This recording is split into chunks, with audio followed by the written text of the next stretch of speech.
Moin Moin, hallo und herzlich willkommen zu einem neuen Video hier auf meinem Kanal. Heute gibt es hier eine Runde Shakes and Fidget.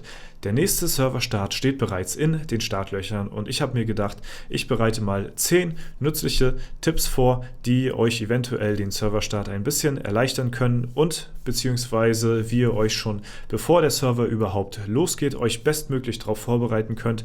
Und ich hoffe, der ein oder andere kann von den Tipps ein bisschen was mitnehmen und deswegen wünsche ich euch viel Spaß mit dem Video.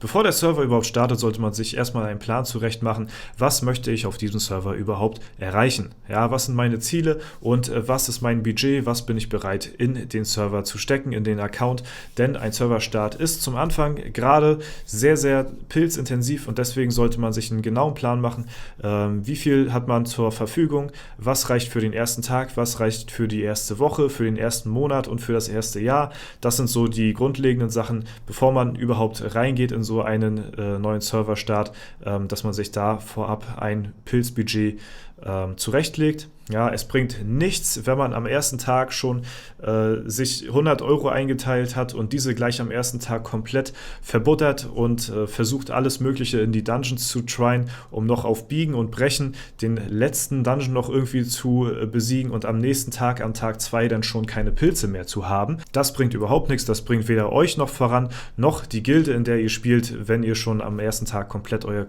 komplettes Budget verbrannt habt. Deswegen empfehle ich euch, setzt euch für die ersten paar Tage, Wochen, Monate Ziele, welche ihr erreichen wollt und welche Budgetausgaben ihr dabei einhalten wollt und wenn es geht, dann kommt da auch nicht unbedingt drüber. Es ist manchmal schwer, weil man sich verleiten lässt, aber das muss am Ende des Tages auch jeder genau selbst wissen, wie viel er sich halt leisten kann und wie viel nicht. Deswegen würde ich das vorab schon vorher einmal zumindest grob durchkalkulieren. Der zweite Punkt ist höchstwahrscheinlich der wichtigste Punkt von allen. Bevor so ein Server losgeht, wird er ein paar Tage vorher schon überall bekannt gegeben auf den Social Media Kanälen.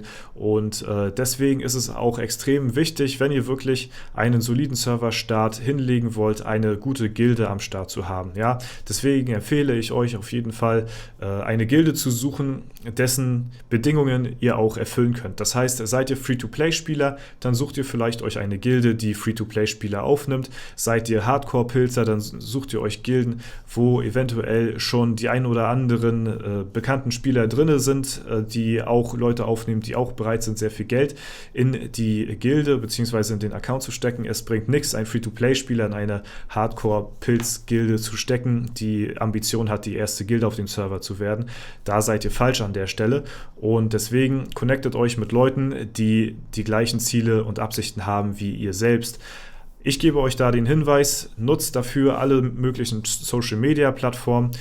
Ihr könnt dazu sehr gerne den offiziellen bzw. den offiziellen Community-Discord von Shakes and Fidget nehmen. Ihr könnt aber auch sehr gerne mein Discord dafür nehmen, denn dort gibt es auch eine Kategorie, wo man Spieler suchen kann oder wo man Gilden suchen kann, schon bevor der Server überhaupt startet. Und dort könnt ihr euch mit anderen Leuten connecten, um halt eben Spieler oder Gilden zu finden, mit denen ihr euch identifizieren könnt. Link zu beiden Servern ist unten in der Videobeschreibung. Wenn wir schon bei der Gilde sind, dann packe ich hier noch gleich einen zweiten Punkt mit rein und zwar fangt nicht sofort an, eure Abenteuerlust zu spielen, wenn ihr in eure Gilde reingejoint seid. Wartet, bis alle Leute da sind, wartet, bis alle Leute ihre Ausbauten gemacht haben, bis eventuell wirklich der Letzte in der Gilde ist und dann könnt ihr wirklich erst starten. Vorher habt ihr halt eben irgendwo Abenteuerlust verschwendet und dementsprechend auch Erfahrung und Gold. Deswegen wartet da auf jeden Fall, bis alle Leute dort am Start sind. Kommen wir zum nächsten Punkt und zwar gibt es ja für 5 € das Starterpaket, was ihr hier auch eingeblendet seht und dies enthält auch einen Flügeltrank. Der Flügeltrank ist relativ wichtig, weil dieser Flügeltrank aus dem 5-€-Paket gibt euch nämlich 100 Gold. Das ist zum Anfang relativ viel und das könnt ihr auch sehr weise nutzen, indem ihr diesen Trank verkauft. Denn durch die Creator Codes, die im Umlauf sind, die bereits sich so etabliert haben, dass zu jedem Serverstart es einen Creator-Code gibt. Natürlich bei dem Creator eurer Wahl, den könnt ihr sehr gerne nutzen, und dort erhaltet ihr in der Regel auch immer einen weiteren Flügeltrank, der euch aber kein Gold gibt, aber ihr habt halt eben Ersatz für den Flügeltrank, den ihr halt eben für 100 Gold verkauft habt. Was könnt ihr mit diesen 100 Gold machen? Das ist das nötige Gold, was euch fehlt, um eure Gildenausbauten auf 4 Goldausbauten zu bringen und auf 6 Erfahrungsausbauten, also XP 6 und Goldschatz 4. Und das ist zum Anfang relativ wichtig, da Gold noch nicht so eine sehr große Rolle spielt und ihr euch das eventuell auf anderem Wege holen könnt, ist die Erfahrung hier besonders wichtig. Deswegen ist es üblich und gängig, dass viele Gilden mittlerweile auf eine 6-4er Ausbauten zum Anfang gehen, und dafür könnt ihr halt eben den Trank verkaufen aus eurem Paket und nutzt halt eben den Code, den ihr von euren Creator je nach eurer Wahl halt eben eingelöst habt. Falls ihr euch das 5-Euro-Paket holen wollt zum Serverstart, was ich euch wirklich sehr empfehlen würde, denn dort bekommt ihr für noch relativ günstiges Geld ein sehr gutes Kosten-Nutzen-Verhältnis, denn zum Anfang so viel Gold auf jeden Fall zu haben, ist sehr, sehr förderlich, und die meisten Gilden bestehen heutzutage auch darauf, direkt Ausbauten von 6,4 oder 5,5 zu haben, und wenn ihr mich dabei kostenlos supporten wollt, dann würde es mich natürlich sehr freuen, wenn ihr die Pilzpakete über den Webshop kauft und dabei den Creator Code DORZA kostenfrei nutzt, um mich halt eben auch ein Stück weit von dem Einkauf zu supporten. Vielen lieben Dank. Da sind wir auch schon direkt beim nächsten Punkt, und zwar ist es extrem wichtig, dass ihr zum Anfang sehr, sehr, sehr, sehr schnell euer gesamtes Gold so gut wie möglich verskillt. Natürlich geht das meiste Gold für eure Gildenausbauten drauf. Das ist auch komplett richtig und wichtig so, dass ihr das Ganze macht, denn dort ist es am besten für die ganze Gilde aufgehoben, und ihr profitiert als Gilde da am meisten von. Wenn 50 Member auf 6-4er Ausbauten gehen, dann habt ihr schon einen sehr soliden Grundstart und könnt halt eben sehr gut questen. Das Wichtige ist halt eben, dass ihr sofort euer ganzes Gold verskillt, weil zum Anfang es sehr, sehr beliebt ist, da kommen wir später noch drauf zu sprechen, das Gold von anderen Mitspielern zu stibitzen. Ja, denn viele werden am Anfang ihr Goldpaket abholen mit dem 5-Euro-Paket und werden es nicht direkt verskillen. Und da sind andere Leute sehr scharf drauf. Vor allen Dingen, weil halt eben auch, wie wir im nächsten Punkt besprechen, das Sammelalbum gefüllt wird, und dort kann man halt eben sehr schnell sehen, wer viel Gold auf der hohen Tasche hat und dort halt eben sehr großen Profit die ersten paar Tage bzw. die ersten paar Stunden auf dem Server rausholen. Wo wir auch direkt beim nächsten Punkt sind: Wenn alle eure Member in der Gilde sind und ihr alle eure Ausbauten gemacht habt, dann fangt ihr jetzt erst an, eure Abenteuerlust zu klicken. Vorher habt ihr noch keine einzige Sekunde verschwendet in der Taverne und habt Abenteuerlust geklickt. Ihr seid immer noch Stufe 1 und werdet euch jetzt bis Stufe 10 hochskillen. Also ihr werdet so lange eure Abenteuerlust skillen, bis ihr Stufe 10 seid, und dort stoppt ihr direkt. Sobald ihr Stufe 10 erreicht habt, geht ihr sofort in den Zauberladen, denn dort könnt ihr das Sammelalbum finden. Dort könnt ihr Pech haben und ein paar Mal blättern, aber es ist extrem wichtig, dies sofort sich auf Stufe 10 zu holen und nicht weiter zu questen. Denn wenn ihr das Sammelalbum habt, das ist halt eben dafür zuständig, dass ihr noch mehr Erfahrung aus eurer Abenteuerlust rausholen könnt. Denn umso mehr Einträge ihr im Sammelalbum habt, umso höher ist eure prozentuale Belohnung in der Abenteuerlust. Denn jetzt fängt es nämlich an, dass ihr in die Ehrenhalle geht und euch durch alle möglichen Gegner durchfarmt, denn wenn ihr andere Gegner angreift und besiegt, dann bekommt ihr deren Equipment zugeschrieben in euer Sammelalbum, und wie gesagt, umso mehr Items ihr gefarmt habt, umso höher ist dann halt eben auch die prozentuale Belohnung, die ihr halt eben bekommt an Erfahrung für die Abenteuerlust in der Taverne. Und dort, sollte man schon so anpeilen, dass man so auf 30%, eventuell höher, höher ist natürlich immer besser, aber 30% ist erstmal schon solide, 30 bis 35% am ersten Tag schon schaffen sollte, und halt eben auch dann nachher später erst anfängt, wenn man halt eben schon weiter ist im Sammelalbum, seine Abenteuerlust danach dann erst zu machen, weil ihr halt eben dann 30% besser seid als viele anderen, die das eben nicht gemacht haben. Den nächsten Tipp, den ich euch geben kann, wenn ihr schon bereits Stufe 25 erreicht habt zum Serverstart, ist es natürlich auch extrem wichtig, dass ihr in eurer Festung die Verteidigung nicht ausbaut. Ja, das dient dazu, dass ihr halt eben Teilschutztaktiken durchführen könnt und diese zu Nutzen machen könnt, damit ihr euch gegenseitig in euren Ressourcen hochfarmt. Ja, dazu habe ich auch nochmal hier die Statistiken bzw. eine Übersicht eingeblendet, wie ihr eure Festung ausbaut, wenn ihr auch das 25er Paket holt, was essentiell wichtig ist zum Start, um halt eben die Festung optimal zum Start ausbauen zu können und eben die nächsten Tage von der Teilschutztaktik zu profitieren.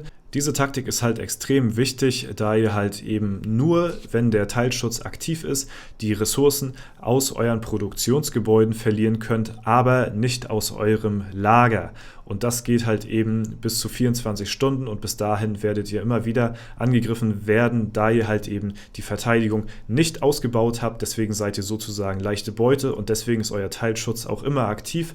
Deswegen wird auch immer nur das, was gerade im Produktionsgebäude produziert worden ist, euch geraubt, mehr aber nicht. Und da kommen wir auch direkt zum nächsten Punkt, bevor ihr auch einen Server startet, beziehungsweise falls ihr schon den ersten Tag gemeistert habt, dann solltet ihr euch darum kümmern, so langsam einen Festungspartner zu finden, beziehungsweise einen Teilschutztaktikpartner, mit dem ihr eure Kämpfe immer hin und her traden könnt. Dies könnt ihr halt eben auch über die genannten Social Media Accounts machen, um halt eben dort euch zu connecten. Und das ist halt extrem wichtig, da ihr halt eben die Belohnung bekommt, je nachdem wie hoch vom Gegner das Produktionsgebäude gerade ist. Je nach Level, umso höher wird dann auch die Belohnung für den anderen. Da ihr aber nicht mehr als aus eurem Produktionsgebäude verliert, macht ihr halt mit jedem Kampf Profit. Und da ihr halt eben auch keine Verteidigung ausgebaut habt, braucht ihr für einen Angriff und das Beutegold sozusagen aus den Ressourcenlagern wirklich nur einen Soldaten und das ist halt zum Anfang extrem günstig und ihr vermeidet halt eben dadurch, dass ihr halt 20, 30 Soldaten für einen Angriff verpulvert und da nur einen Bruchteil der Ressourcen rausbekommt. Deswegen ist so eine Teilschutztaktik zum Anfang extrem OP. Der nächste Tipp, der auch in der Festung stattfindet, ist, lasst eure Edelsteinmine auf Stufe 1. Das hat den Vorteil, da ihr ja dann auch gesockelte Items schon finden könnt und dort eure Edelsteine reintun könnt. Und auf Edelsteinminen Stufe 1 kostet ein Skip eben noch nicht so viele Pilze wie auf Edelsteinminen Stufe 5 oder Stufe 10. Deswegen lasst ihr das zum Anfang direkt auf Stufe 1. Falls ihr nicht Pilzer seid, ist das auch nicht so schlimm, denn die Produktionszeit für einen Edelstein ist auf Stufe 1 halt eben auch noch sehr überschaubar, was halt eben auch die günstigen Pilzkosten rechtfertigt.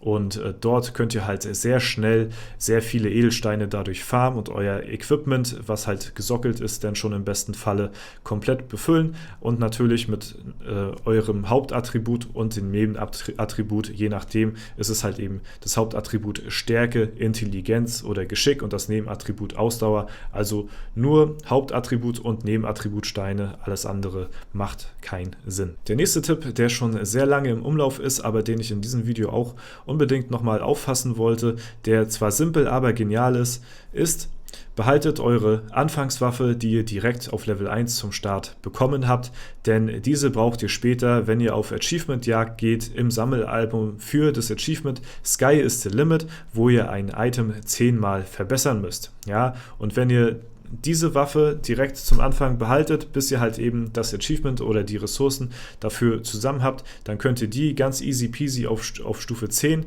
hochziehen, ohne jegliche Unsummen oder Kosten zu haben und könnt halt euch für wirklich low budget das Achievement sichern, wo ihr halt früher oder später sehr viele Ressourcen halt eben opfern müsst und das ist halt eben auch noch so ein kleiner Tipp, den ich euch da am Rande geben kann.